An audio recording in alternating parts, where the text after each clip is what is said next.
Assalamu alaikum warahmatullahi wabarakatuh.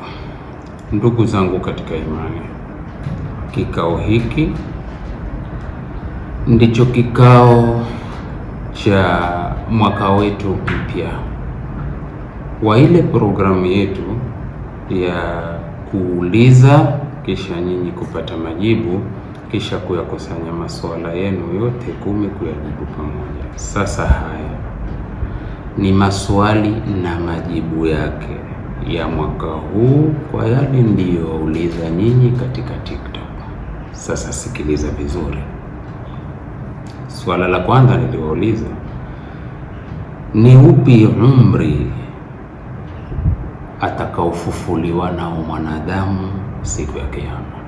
Kwa maana siku ya Kiyama mwanadamu atafufuliwa akiwa na miaka mingapi? Jibu, akiwa na miaka 33.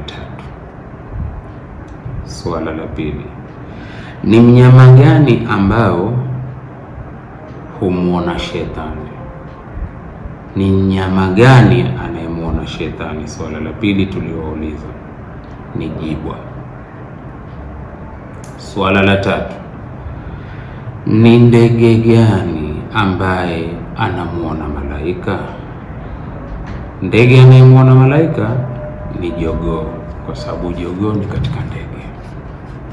Swala la nne, ni muda gani atakaobaki Masihi ardhini? Masihi Dajjal, ule Masihi Dajjal ardhini atakaa kwa muda gani? Si tuliouliza hivyo, kila mmoja akajibisha, akajaribu, kaangalie jibu sahihi. Atakaa muda wa siku 40. Hilo swala la 4. Swala la 5 niliouliza, mkikumbuka, ni mnyama gani ambaye ametajwa mara 3 katika aya moja? Mnyama gani huyo? Ni jibwa. Swala la 6, ni muda gani ambao Isa atabaki ardhini? Isa atakapokuja atabaki ardhini kwa muda gani? Atabaki kwa miaka 7. Je, ndivyo ulivyojibisha? Katazame usahihishe.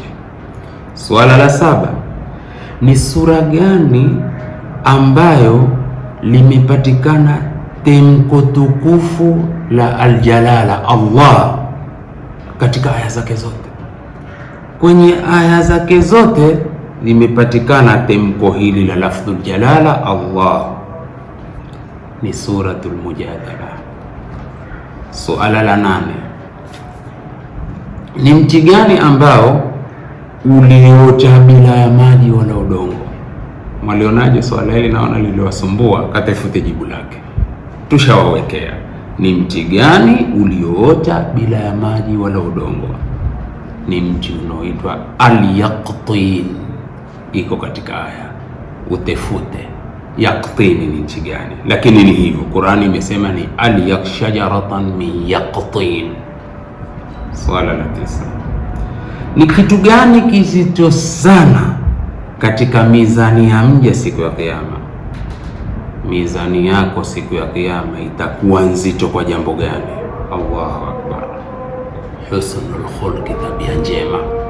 Pengine utasema kwa swala, kwa zaka. Husnul khulq, tabia njema. Suala la mwisho tuliouliza, ni chakula gani ambacho chachukiwa sana na majini? Ni chakula gani ambacho chachukiwa sana na majini? Utastaajabu, na kila mmoja aliandika alivyoandika, kasahihishe jibu lake. Ni tende. Tende yachukiwa sana na majini. Haya ni masuala 10 tuliouliza. Tembea ukatazame ulivyopata. Na sasa napenda kukosia kitu kimoja.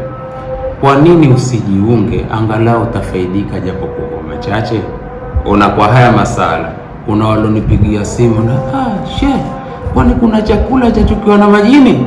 Leo umejua, na utajua na mangapi? Fuatilia tu kwa lengo la faida yangu na lengo la faida yako. Wassalamu alaikum warahmatullahi wabarakatuh.